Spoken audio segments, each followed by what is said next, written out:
Hello and welcome to the Gaggle where we challenge and, if necessary, destroy media narratives. I'm George Szamuely, and I just want to record a short video on the quite dramatic diplomatic developments that have taken place today. Um, we recorded an earlier podcast today before the dramatic developments about the release of the American prisoner held in Russia, Mark Fogel, and we wondered in that earlier podcast whether this portended anything further, and it does look like it does portend something further because what happened was that a telephone conversation took place. Finally, we'd been anticipating this telephone call for some time, a telephone conversation between President Donald Trump and, of course, Russian President Vladimir Putin. By all appearances, this was a very cordial conversation. And I just want to show you the two versions, the versions by President Trump and then the version by President Putin.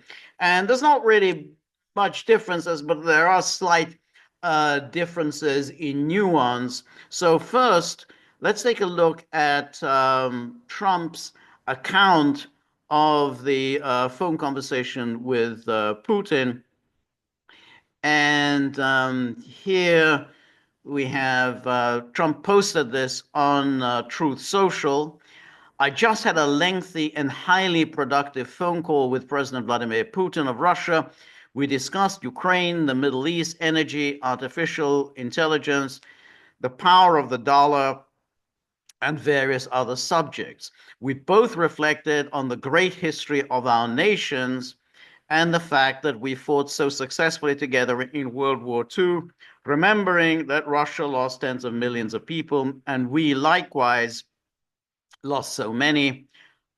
We each talked about the strength of our respective nations and the great benefit that we will someday have in working together. Now, you can see right away that the tone is very different from the tone adopted by all of the NATO member states, the British, the French, the Germans. Obviously, very different from the tone adopted by the Biden administration. And it is different from the tone adopted by Trump himself during his first term in office. You'll recall that during the 75th anniversary of the D-Day landings in 2019, Russia was not invited. But so here, Trump is talking about we both reflected on the great history of our nations and the fact that we fought so successfully together in World War II. Trump obviously realizes that that kind of talk means a lot to the Russians. Anyway, Trump goes on saying that, but first, as we both agreed, we want to stop the millions of deaths taking place in the war with Russia, Ukraine. President Putin even used my very strong campaign motto of common sense. We both believe very strongly in it. We agreed to work closely we agreed to work together very closely, including visiting each other's nations. Again, this is extraordinary warmth. Including visiting each other's nations. Now, it's not clear whether he means that he himself will visit Russia or that he will extend an invitation to Putin to visit the United States. So it says visiting each other's nations as to who will, at what level of visits, but nonetheless, a considerable warmth there. We have also agreed to have our respective teams start negotiations immediately, and we will begin by calling President Zelensky of Ukraine to inform him of the conversation, something which I will be doing right now. And then he goes on, I have asked Secretary of State Marco Rubio, Director of the CIA John Ratcliffe, National Security Advisor Michael Waltz, and Ambassador and Special Envoy Steve Witkoff to lead the negotiations, which I feel strongly will be successful. Well, whose name is missing from that list? Well, General Keith Kellogg, the person that we've been passing for weeks now in all his pronouncements. He's giving all these interviews, and we've been trying to figure out from his various comments what Trump is thinking about the war in Ukraine. And yet here he's saying this team, Marco Rubio, John Ratcliffe, Michael Waltz, and Steve Witkoff to lead the negotiations, which I feel will be successful. And in our earlier podcast, when we talked about the release of the American Mark Fogel, we mentioned that obviously Witkoff was key in getting him released, but that there was a story. It was given credence by Sean Hannity on Fox News that Witkoff met Putin yesterday and spent 3.5 hours with Putin. So Witkoff has really elevated himself to be right among Trump's very closest aides and confidants. I mean, he was obviously instrumental in securing the ceasefire in Gaza, and now he's involved in these negotiations with Ukraine, and then he was involved in the release of Mark Fogel. And then Trump goes on, millions of people have died in a war that would not have happened if I were president. But it did happen, so it must end. No more lives should be lost. I want to thank President Putin for his time and effort with respect to this call and for the release yesterday of Mark Fogel, a wonderful man that I personally greeted last night at the White House. I believe this effort will lead to a successful conclusion, hopefully soon. So again, very positive, very optimistic, very warm in his attitude towards Putin. Very different from all the talk we've had from NATO, and including today, where there's a general melting down in NATO land. Anyway, that was the Trump truth. And then we have the readout from the Kremlin. You see, telephone conversation with US President Donald Trump. A telephone conversation took place between Vladimir Putin and the President of the United States, Donald Trump. And then here they say the heads of state discussed issues related to the exchange of Russian and US citizens. And the President of the United States assured that the American side will fulfill all agreements reached. And one should say that while when we recorded our earlier podcast, we didn't yet know the identity of the Russian who has been released from U.S. custody. We now know who it is. It's a man who had been convicted of cyber crimes, and he's now on his way, or maybe he's already in Russia. And there's also talk that maybe some people will be released from Belarus. So anyway, the topic of a settlement in Ukraine was also discussed. Donald Trump spoke in favor of a speedy end to hostilities and a peaceful solution to the problem. Vladimir Putin, for his part, mentioned the need to eliminate the root causes of the conflict and agreed with Donald Trump that a long-term settlement could be achieved through peaceful negotiation. So again, this is a crucial, absolutely essential locution from the Russians, the root causes of the conflict. And obviously the root causes of conflict is firstly the NATO expansion to Russia's borders, but obviously it's about the regime in Kiev, the one that the Russians take strong objection to. They call it neo-Nazi, Banderite, and so on. So that's what they call the root causes of the conflict. And then they say, well, we agree that it could be achieved through peaceful negotiations. So this is a far more circumspect comment from the Russian. It could be achieved rather than Trumpian bravado that, this is going to be successful. Anyway, the Russian readout goes on. The Russian president also supported one of the main theses of the head of the American state, that the time has come for our countries to work together. During the conversation, the topics of the Middle East settlement, the Iranian nuclear program, as well as bilateral Russian-American relations in the economic sphere were touched upon. And then it says the Russian president invited the U.S. president to visit Moscow. So this is the talk that Trump had, which was saying, well, we're going to have a mutual visit. So he's to visit Moscow, and expressed his readiness to receive American officials in Russia on areas of mutual interest, including the Ukrainian settlement. So that would confirm what Trump said. He's basically putting together this team that will be responsible for negotiating an end to this war, and that includes Waltz and John Ratcliffe. And clearly they will be welcomed in Moscow.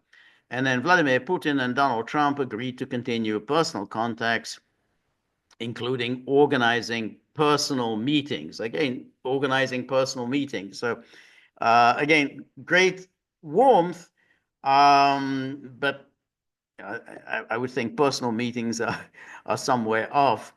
Anyway, then Trump did indeed get on the phone to Zelensky. One should say that according to the Russians, not according to a report in TASS, this conversation between Trump and Putin lasted about an hour and a half. So that's quite a lengthy interaction. Anyway, Trump then called Zelensky. And here is what Trump says about his call to Zelensky. I just spoke to President Zelensky of Ukraine. The conversation went very well. He, like President Putin, wants to make peace. We discussed a variety of topics having to do with the war, but mostly with the meeting that is being set up on Friday in Munich. So this is the Munich Security Conference that is obviously being attended. Vance and Rubio will be there. So it'll be a pretty heavyweight U.S. team. The Russians are not there, so this will be the only negotiations that will take place, other than negotiations between the Americans and the Europeans, who are obviously very miffed. And we're getting all the stories in The Guardian, the New York Times, the Politico, about how miffed the Europeans are. But of course, they don't really have any say in the matter. They elected to subordinate their independence, their sovereignty, their foreign policy to the United States. And now that the United States basically said, we don't really care what you think, we're just going to go ahead and negotiate something on our own, they don't really have much grounds for complaint. Anyway, I am hopeful, Trump went on, that the results of that meeting will be positive. It is time to stop this ridiculous war where there has been massive and totally unnecessary death and destruction. God bless the people of Russia and Ukraine. So notice again what Trump does here. He puts Russia and Ukraine on the same level. He said, I'm not sorting out who's right, who's wrong, who started it, and who's the good guy, the bad guy. None of that interests me. I like Russians, I like Ukrainians. This is a war that should never have happened, wouldn't have happened if I were president. So we should just simply end it. Again, very, very different tone from that of Biden, and obviously from that of NATO. It's just he puts Russia and Ukraine on the same level, and that is why, of course, CNN, they're melting down. Oh, but Russia invaded. Russia was an unprovoked attack, and so why can't he say it? Why is he putting them on the same level? But because he's saying it's a war that should never have happened. Of course, it should never have happened. So the issue that, who's in the right and who's not in the right, it just doesn't interest him. It should never have happened. And it could easily have been avoided. And we've discussed it many times, why it could easily have been avoided. But nonetheless, the Biden people and, NATO went down that path. And now, of course, it is indeed going to be difficult. I mean, despite this Trumpian optimism, I think it is going to be very difficult to bring this thing to an end. But anyway, that was the Trump's truth. And then here is Zelensky. He also tweeted this out and said, I had a meaningful conversation with POTUS.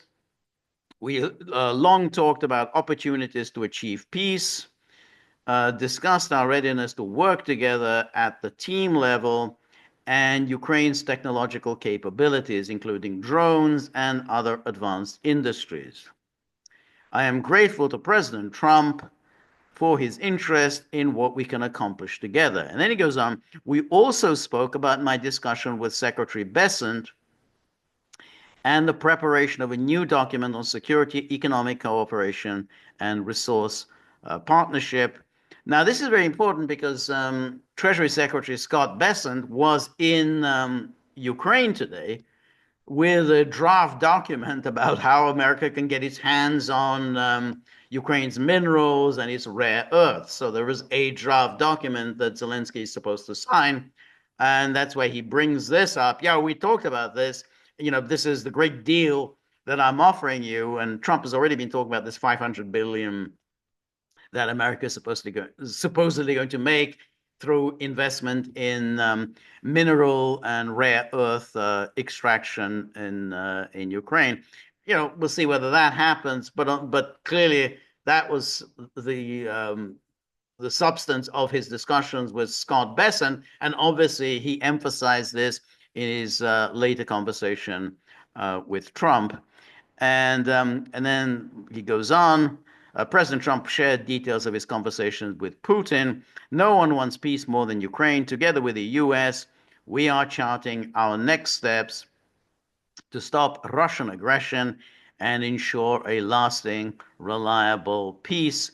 As President Trump said, let's get it done. We agreed to maintain further contact and plan upcoming meetings. So again, next steps to stop Russian aggression. So he's talking about continuing with this war and getting America to go on underwriting this war. Hence his talk about I'm offering this fantastic deal. So you're not going to lose any money because you're going to make so much money on this on all these rare earths and minerals. Anyway, that was the comment from Zelensky, and but earlier in the day. There was another quite interesting event, and that was Defense Secretary Pete Hegseth speech at NATO headquarters at the Ukraine contact group.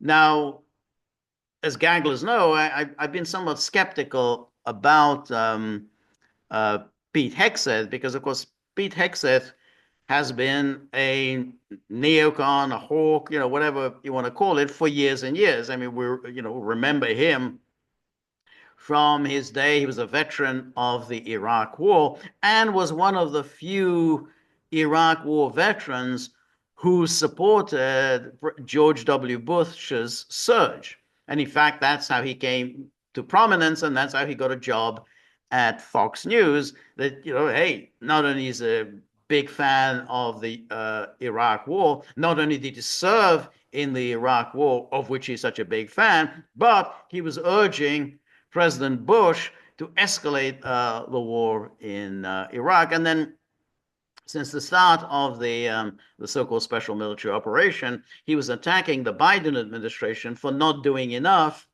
to fight Putin.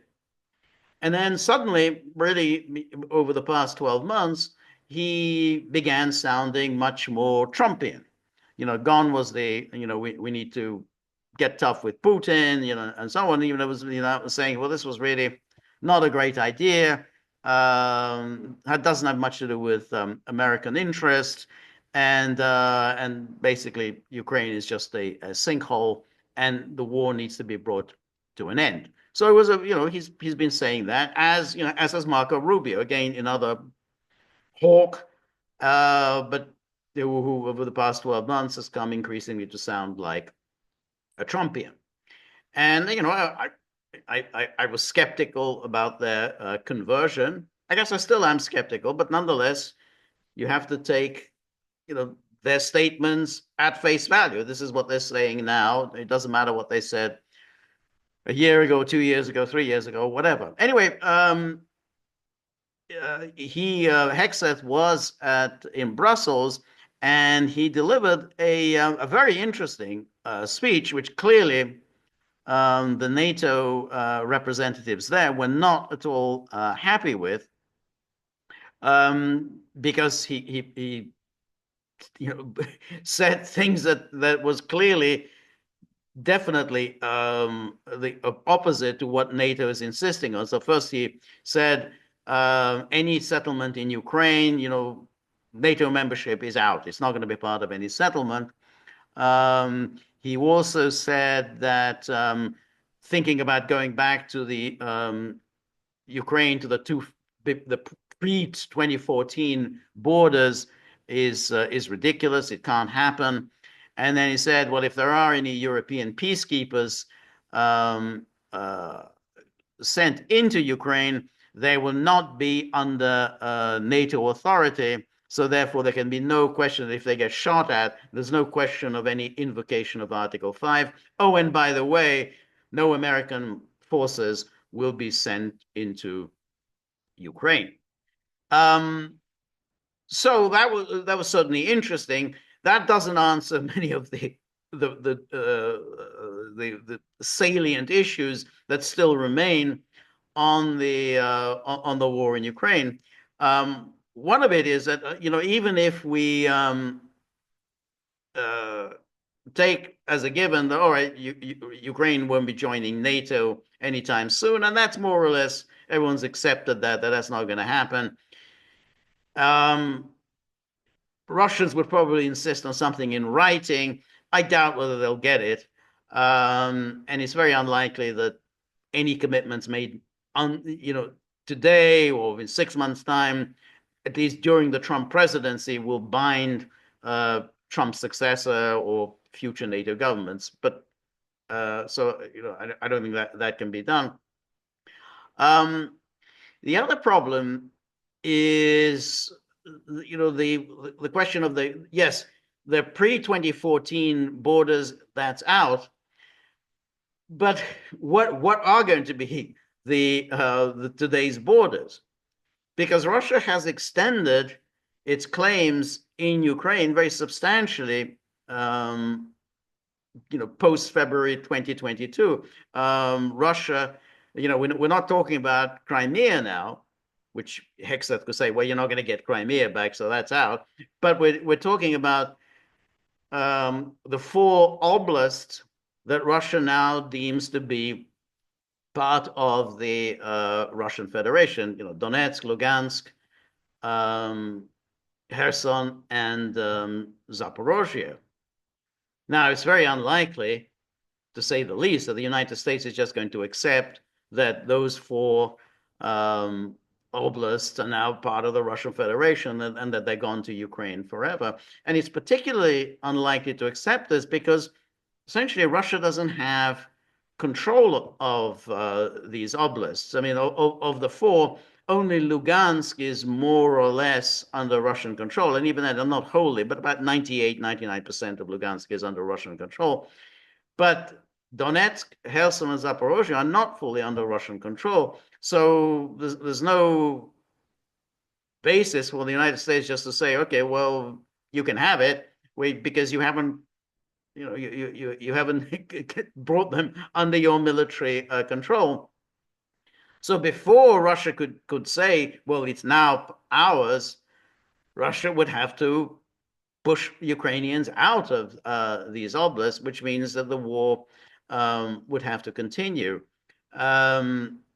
Because if there was to be a ceasefire along the current lines of contact, which I guess is probably what the Trump administration is thinking, well, essentially then Donetsk, Kherson, and Zaporozhye are not under Russian control. And so therefore, essentially, Russia will not have accomplished its wartime goals. And Ukraine and NATO will begin preparations for the next round. So Hegseth's comments are interesting, and it's a distinctly different tone from the tone of Blinken and Biden and Rutte and Stoltenberg and all the Keir Starmer and the rest. It's a very different tone. However, the problems remain. Anyway, let's take a listen to Hegseth's comments in Brussels today, and comment as we go on.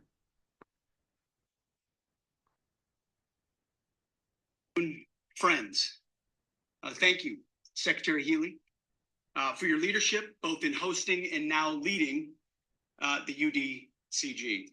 This is my first Ukraine Defense Contact Group, and I'm honored to join all of you today. And I appreciate the opportunity to share President Trump's approach to the war in Ukraine. We are at, as you said, Mr. Secretary, a critical moment. As the war approaches its third anniversary, our message is clear.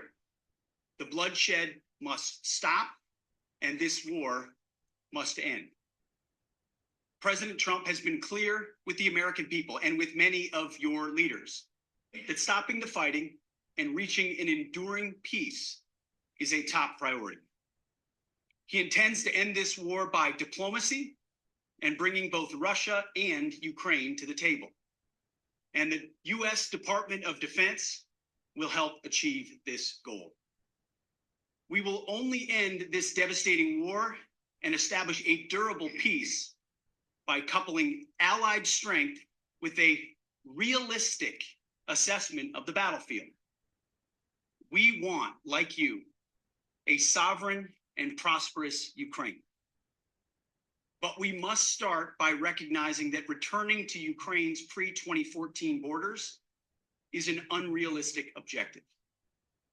Chasing this illusionary goal will only prolong the war and cause more suffering. A durable peace for Ukraine must include robust security guarantees to ensure that the war will not begin again. This must not. So again, this is where things become very tricky when he starts talking about robust security guarantees. Well, what exactly are robust security guarantees? If it's going to be NATO by any other name, then they cannot be acceptable to Russia. So again, there's a suggestion, well, we're going to bring this thing to an end, and then we're going to introduce somehow NATO as a robust security guarantees. Anyway, and he goes on. Minsk 3.0. That said, the United States does not believe that NATO membership for Ukraine is a realistic outcome of a negotiated settlement. Instead, any security guarantee must be backed by capable European and non-European troops.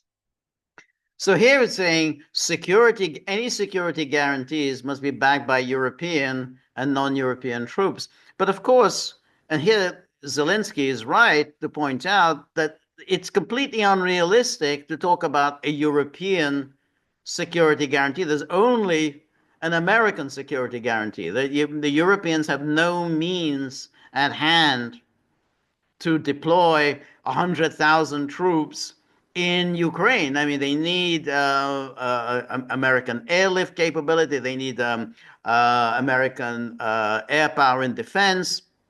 They need American air defenses. And this is completely beyond anything that the Europeans have. So again, what kind of a credible security guarantee is it when you have European and non-European forces? And so Zelensky says, well, no, I mean, either we get the United States or we don't have any credible security guarantees. If these troops are deployed as peacekeepers to Ukraine at any point, they should be deployed as part of a non-NATO mission, and they should not be covered under Article 5. So this is that. So in other words, he's saying here, it'll be a non-NATO mission. It won't be covered by Article 5. In other words, if they get shot at, don't go crying for to Article 5 and that somehow an attack on one is an attack on all. And of course, that's correct. That the Article 5 doesn't apply in that case. But then why would any European state send its forces in harm's way if they know that if they get shot at, they're on their own, and the Americans are not going to provide them with air cover. They're not going to provide them with an air defense.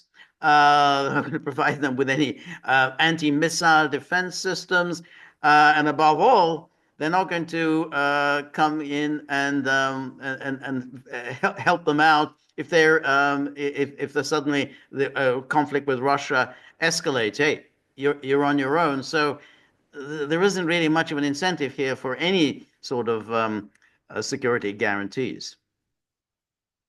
There also must be robust international oversight of the line of contact. To be clear, as part of any security guarantee, there will not be U.S. troops deployed to Ukraine. So that's it. So no U.S. troops. So there's no U.S. troops means there's no security guarantee. I mean, it's as simple as that. I mean, and that's it. When it says no U.S., it's meaningless. So we're going to have a robust presence on the line of contact, but it'll be anything but robust.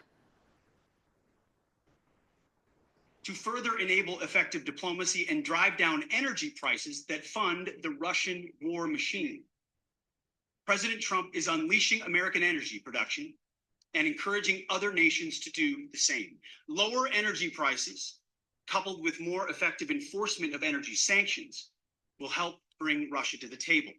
Now, I find this a little puzzling.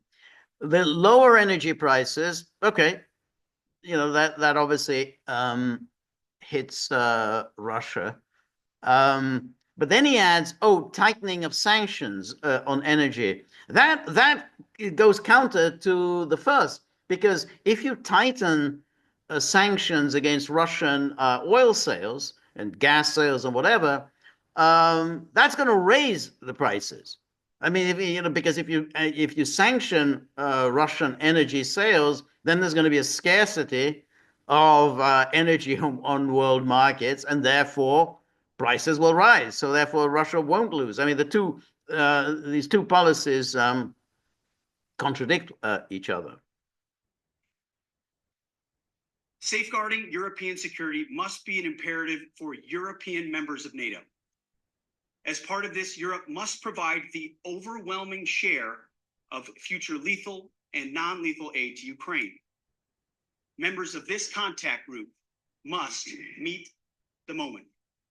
This means donating more ammunition and equipment, leveraging comparative advantages, expanding your defense industrial base, and importantly, leveling with your citizens about the threat facing Europe.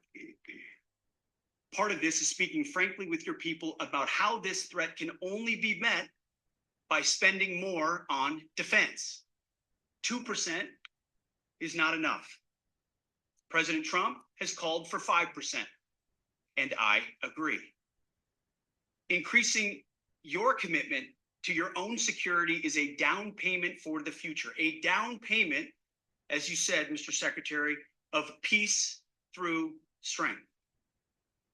We're also here today to directly and unambiguously express that stark strategic realities prevent the United States of America from being primarily focused on the security of Europe.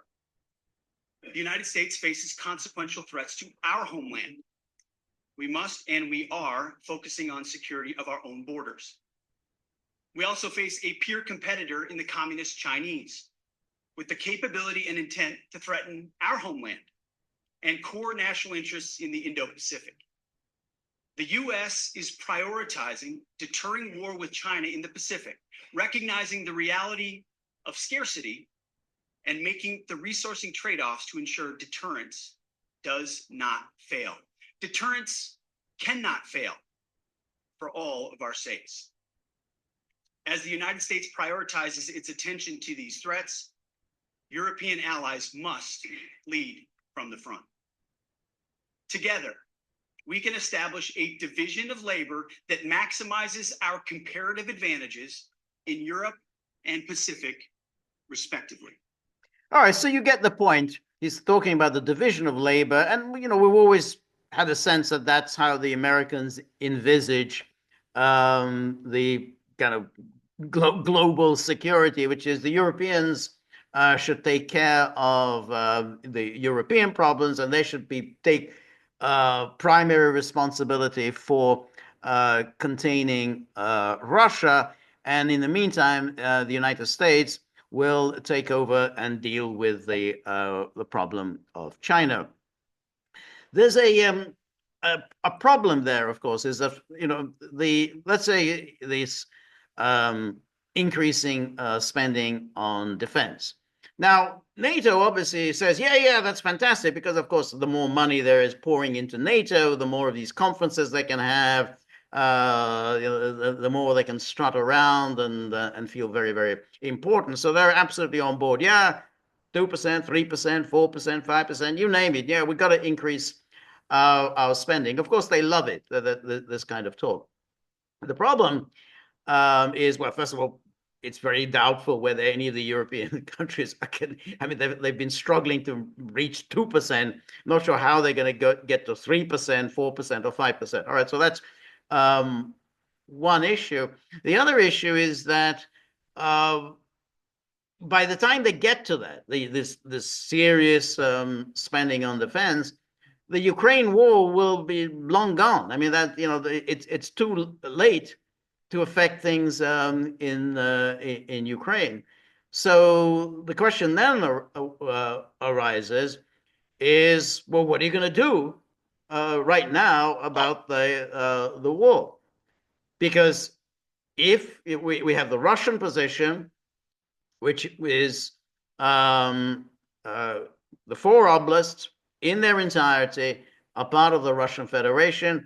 We have Ukraine must commit itself to not joining NATO. Ukraine must commit itself to a substantial demilitarization and some constitutional changes to protect Russian speakers in Ukraine. Well, that's the Russian position, but it's very unlikely that the United States, however well disposed Trump may be to Russia and to Putin, it's very unlikely the United States is going to agree to this. And there's no particular reason why they should, because, again, Russia hasn't accomplished its goal. Russia has not pushed the Ukrainians out of those three of the four oblasts. So then, you're still in the same position. The Americans want some kind of a ceasefire and some negotiations and so on. For the Russians, a ceasefire will have failed to accomplish their goals. And in the meantime, again, Ukraine doesn't want to give up territory, and Ukraine is dangling all these wonderful deals in front of the Americans.